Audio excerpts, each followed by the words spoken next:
देखो यार, जैसे अपन सबको पता है कि इस साल ग्राफिक्स कार्ड की बस शॉर्टेज रही है और कुछ हुआ ही नहीं है। बस शॉर्ट में ही चल रहे हैं, मिल ही नहीं रहे। पिछले 2 साल हो गए, परेशान हो गए आदमी।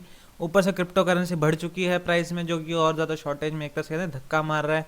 पेंडेमिक ने आके पीछे से और तगड़ी लात मार दी, तो हालत ऐसी ही चल रही है। और इसके पीछे अगर हम बात करें कि अब आगे आज जो नए कार्ड्स आने वाले होंगे क्या हो रहा है, तो देखो RTX 3080 Ti, 3050 Ti जो हैं ये अब नहीं आ रहे हैं। मतलब आएंगे उसी लिए, इतनी जल्दी नहीं आएंगे। अब अभी आएंगे, थोड़ा लेट आएंगे। और सबसे बड़ी बात देखो, इसके पीछे रीजन है बहुत सारे, उसका मैंने बहुत अच्छे से डिटेल ब्रेकडाउन आपको दिया है, तो अपन उसके बारे में डिस्कस करते हैं आगे। तो ये देखो, सबसे बड़ी बात है कार्ड्स अभी जल्दी नहीं आ रहे हैं। और यहाँ तक कि जो 3060 है, जो कि अनाउंस हो चुका है कार्ड, लेकिन उससे जो लॉन्च डेट है वो अनाउंस नहीं हुई है। उसका बस इतना आई, वो लेट ऑफ फरवरी में मिलेगा, बट वो अनाउंस नहीं हुई उसकी डेट। और साथ ही में एक कार्ड है जो कि एनवीडिया ने लॉन्च कर दिया है, एकदम बजट कार्ड है, मतलब बहुत ही सस्ता सा कार्ड है। अगर आप लोगों को गेमिंग के लिए चाहिए तो अपन उसके बारे में आगे डिस्कस करेंगे। उसके लिए भी आप चाहे तो वीडियो के लास्ट तक बने रहें। और इससे पहले चलो अपन सबसे पहले अवेलेबिलिटी से ही शुरू करते हैं इन कार्ड्स की। तो देखो, सबसे बड़ा रीज़न जो है ना अवेलेबिलिटी के पीछे, वो ये है कि भाई इस बार जो पैंडेमिक और जो ये आया है ना, एक साथ आया, पैंडेमिक आ गया और अपना जो क्रिप्टो करेंसी का बम आ गया ना, बूस्ट अचानक से, वो एक साथ आ गया। देखो, अपने को पता है कि RTX 3090, 3080 और 3070 जो है वो भी अपने अपने जो लॉन्चेस है उनमें फेल हो चुके हैं। और कहीं ना कहीं देखो, एनवीडिया है ना आपके पास फिर ट्राई कर रहा है कि वो स्टॉक्स को जो है वो सफिशिएंट कर दे अपने और कार्ड्स लॉन्च करने से पहले, ताकि वापस से कहते हैं कि एनवीडिया के मुंह पे लोग इतना तमाचा ना मारे कि भाई स्टॉक्स क्यों नहीं अवेलेबल, एनवीडिया से क्या कर रहा है। अभी देखो यार, ये तो हो गई लाइक एक कहते हैं ना कि एक ग्रीन वर्ल्ड स्टोरी, फिर कैरी भाई की जो अपने स्ट्रॉबेरी वाली दुनिया है उसकी स्टोरी, तो ये हो गई। लेकिन देखो, दूसरी बात ये है कि अब आगे आगे के जो कार्ड्स आएंगे ना, क्योंकि सबसे पहले हाई एंड कार्ड्स अनाउंस होते हैं, फिर होते हैं लो एंड अनाउंस। तो अब जो कार्ड्स आएंगे वो आएंगे लोअर एंड कार्ड्स आएंगे, वो बजट कार्ड्स होंगे। जितने ज़्यादा बजट कार्ड्स होंगे ना, उतनी ज़्यादा हायर डिमांड रहेगी उसकी, स्पेशली एशियन रीजन जो है। देखो, अपन एशियन रीजन में जो है ना, अपन लोग 3080, 3070 इतना नहीं खरीदते। अपन लोग 3060, अपन लोग 3050 ज़्यादा खरीदेंगे। देखो, ये ही मतलब एशिया का मार्केट है ये। अपन लोग बजट ओरिएंटेड है अपन लोग ज़्यादा। ये अपने को वही अपने लिए क्या कहते हैं, अपने पॉकेट्स में फिट वही बैठता है। क्योंकि एशिया की जो करेंसी वो भी इन जनरल वीक है। आपको पता है कि भाई एक US डॉलर 70 इंडियन रुपीज़ के बराबर होता है। 70-75 के आसपास भाव चलता रहता है उसका। तो देखो, वो करेंसी भी वीक है, तो इसलिए अपन कहते हैं थोड़ा सा पुश डाउन हो जाते हैं कि भाई अपन फिर थोड़ा सा सस्ते कार्ड ही खरीदते हैं इस पूरे के चक्कर में। तो इसीलिए अब देखो, जो सस्ते GPUs हैं उनके लिए और भी ज़्यादा बड़े स्टॉक चाहिए। तो कहीं ना कहीं एनवीडिया शायद तक उसके लिए भी डिले कर रहा है अपने कार्ड्स को। और यही बात है। और सबसे बड़ी बात देखो, इसके बाद में देखा जाए तो इनके जो सुपर और जो TI वेरियंट्स थे अपने, चाहे 3080 या 3070 या 3060 हो, इन तीनों के जो सुपर वेरियंट्स जो थे, और 3080 और 3070 जो TI वेरियंट था वो भी डिले हो चुके हैं। क्योंकि देखो, वही है कि भाई अवेलेबिलिटी इश्यूज़ के ही हैं। सबसे बड़ी बात तो यही है यार, मतलब अवेलेबिलिटी इशूज़ सबसे बड़ी बात है। और एनवीडिया के साथ में दिक्कत है कि एनवीडिया एक ऐसी कंपनी जो कि कभी भी कोई बात नहीं भूलती, ठीक है ना। एनवीडिया के साथ में कभी भी कुछ भी होता है ना, वो लोग वो बात नहीं भूलते हैं, दे नेवर फॉरगेट। और वो इसलिए नहीं भूलता कि वैसी गलती दोबारा फ्यूचर में ना कर पाए। तो देखो, एक बार इन्होंने अवेलेबिलिटी की दिक्कत हो गई, तो अब एनवीडिया मोस्ट प्रोबेबली दोबारा फ्यूचर में तो सस्ते कार्ड्स रिलीज़ नहीं करेगा, लेकिन इस जनरेशन जितने सस्ते, वो एक सेम प्राइसिंग इशू में, सेम प्राइसिंग रेंज में चलता रहेगा। इससे पास्कल और ट्यूरिंग सीरीज चल रही थी। या फिर अगली बार जब वो लॉन्च करेगा सस्ते कार्ड्स पे, तो भी इतनी ज़्यादा अवेलेबिलिटी के साथ में लॉन्च करेगा कि उसको कभी अवेलेबिलिटी की दिक्कत नहीं आएगी दोबारा से।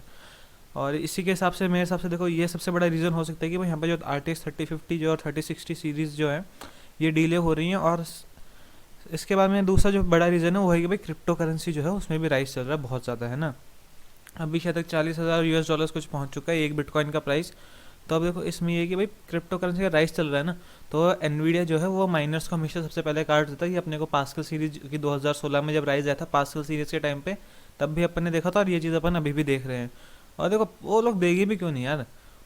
माइनर्स जो होते हैं वो एक साथ हज़ारों कार्ड्स खरीदते हैं। अपन कंज्यूमर जो है आज के डेट में अपन मैक्सिमम टू मैक्सिमम एक कार्ड ही खरीदें, क्योंकि एनवीडिया ने अब तक SLI भी डेड कर दिया है कि भाई अपन 2 कार्ड खरीद ले, 3 कार्ड खरीद ले, SLI में कर ले। ऐसा नहीं होता भाई। अब एनवीडिया ने क्योंकि SLI को भी डेड कर दिया, तो अब अपन मैक्सिमम टू मैक्सिमम एक ही कार्ड खरीदेंगे। जो माइनर्स है वो एक साथ 100, 200, 1000 कार्ड खरीदेंगे, तो भाई उनके उन साइड में डिमांड ज़्यादा है।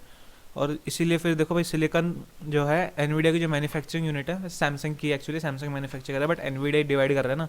तो उसमें देखो, सिलिकॉन तो सेम ही है, कैपेसिटी भी उतनी है। तो उसमें फिर एनवीडिया करे तो करेगा। तो एनवीडिया के पास में ये एक तरीका है वो करने का कि भाई वो पहले शायद तक माइनर्स को ही प्रोवाइड करेंगे, और इससे देखो अपने धीरे होएगा अपना। और अगर देखा जाए तो देखो, एनवीडिया एक कंपनी है तो उसको प्रॉफिट बनाना है। और जहाँ पे वो माइनर से एक साथ वो कहते हैं ना कि हज़ारों का प्रॉफिट बना सकती है, वो अपने लिए क्यों कैटर करे भाई अपन लोगों को। और माइनर्स के पास जाने में फ़ायदा भी है ना कि भाई माइनर्स के लिए जो स्पेशलाइज जो कार्ड बनते हैं माइनिंग के लिए, वो ज़्यादा सस्ते बनते हैं। क्योंकि उनके जो बायोस वगैरह होता है उसमें भी उनको इतना काम नहीं करना पड़ता, लेकिन नॉर्मल बायोस होता है उनका, उनके पीछे डिस्प्ले पोर्ट्स वगैरह की ज़रूरत होती नहीं होगी, माइनिंग में उन चीज़ों की भी ज़रूरत नहीं होती है, और ना ही लाइक कहते हैं कि इतना ज़्यादा उनको और कुछ चाहिए, तो वो सस्ते बनते हैं graphics card normal graphics card से। ये सबसे बड़ी बात तो यही है। और बाकी देखो, अगर अभी आप एक बजट गेमर हो और आपको कार्ड चाहिए, तो आप लोग बस एक ही चीज़ की दुआ करोगे, क्रिप्टो करेंसी जो है वो इससे ऊपर ना जाए, इससे ऊपर क्रिप्टो करेंसी ना आए, कि क्रिप्टो करेंसी जितनी ऊंची जाएगी ना इस बार, एनवीडिया के कार्ड्स उतने ज़्यादा उस तरफ शिफ्ट होते रहेंगे। और ये जो चीज़ है ना, ये एनवीडिया के एम्प्लॉयज़ ने खुद ने कंफर्म करी है कि वो एनवीडिया जो है वो माइनस के लिए कार्ड बनाएगा।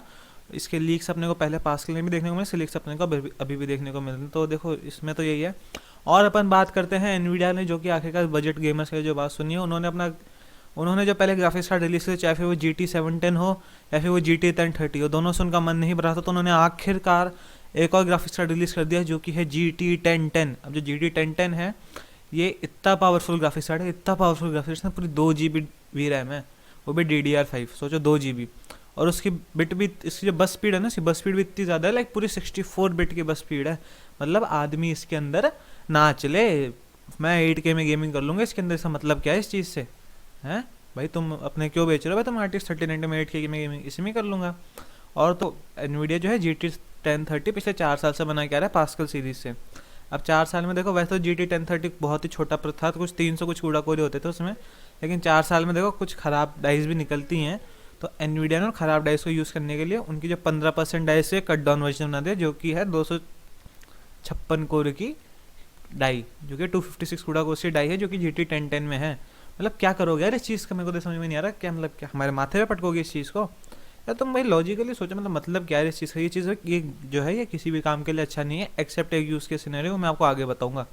मतलब देखो, सबसे पहले तो आप कुछ भी करते हो, ऑलमोस्ट आप कुछ भी करते हो वर्चुअली, इसको मत खरीदो। मैं तो यही आपको कहते हैं कि दुआ दूंगा, एक सलाह दूंगा, दुआ भी क्या सलाह दूंगा मैं सीधे मुँह पे, कि इस चीज़ को मत खरीदो, ये किसी भी चीज़ के लिए अच्छा नहीं है। लाइक गेमिंग के लिए तो बिल्कुल ही अच्छा नहीं है। और जैसे आपका होम थिएटर PC भी है ना आपके घर में, तो उसे पे मत खरीदो, 1050 खरीद लो कहीं से, 1660 खरीद लो, कुछ भी खरीद लो, अभी वेट कर लो, बाद में खरीद लेना।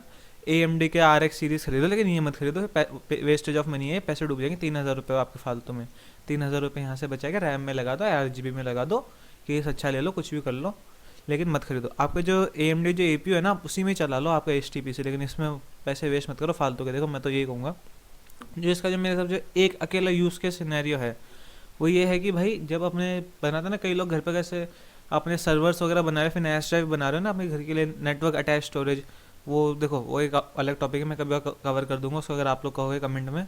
बाकी नेटवर्क अटैच स्टोरेज एक ऐसी चीज़ होती है जहाँ पे आपका जो सर्वर, आपका जो स्टोरेज जो होता है ना, वो आप लाइक कहीं से भी एक्सेस कर सकते हैं, आपको जो ईथरनेट केबल होती है उसके थ्रू, RJ45 केबल के थ्रू। तो ये आपको एक NAS होती है, मैं इसको अलग से डिटेल में कवर कर दूंगा, अगर आप लोग चाहते हो तो आप लोग मेरे को कमेंट डाउन कर देना। बाकी ये जो चीज़ है ना, यहाँ अगर आप AMD बेस्ड एक NAS बना रहे हो, जहाँ पे कि AMD के अंदर अपने इंटीग्रेटेड ग्राफिक्स कार्ड नहीं होता है, राइजन के अंदर, AMD राइजन में, उनमें कुछ में होता है कुछ में नहीं होता, मेरे को एग्जैक्ट याद है नहीं, लेकिन AMD के जो राइजन प्रोसेसर जो होते हैं ना, उनमें मोस्ट ऑफ देम में इंटीग्रेटेड ग्राफिक्स कार्ड नहीं होता है। तो आप अगर कुछ वो बना रहे हो ना, वहाँ पे आप फिर भी 3000 रुपये लगा दो तो कुछ समझ में आता है भाई ग्राफिक्स के लिए। वो भी तब जब आप उसमें कोई वर्चुअल मशीन या कहते हैं रेंडरिंग या फिर और कुछ काम नहीं करोगे, सिर्फ और सिर्फ वो एक स्टोरेज के लिए डब्बा है और आपको बस डिस्प्ले के लिए चाहिए, तब आपको लगा दो। बाकी इस चीज़ की कोई ज़रूरत नहीं है। मैं कह रहा हूँ, मैं भगवान के नाम पे कह रहा हूँ, मत खरीदना इस चीज़ को। तो देखो यार, आज के वीडियो में बस इतना ही। अगर पसंद आए तो लाइक कीजिए, शेयर कीजिए, नीचे कमेंट कीजिए, कुछ भी बढ़िया सा एकदम दिल खुश कर दीजिए। और साथ ही में अगर आपको ऐसी न्यूज़ और चाहिए तो इस चैनल को सब्सक्राइब कीजिए। तब तक के लिए थैंक यू।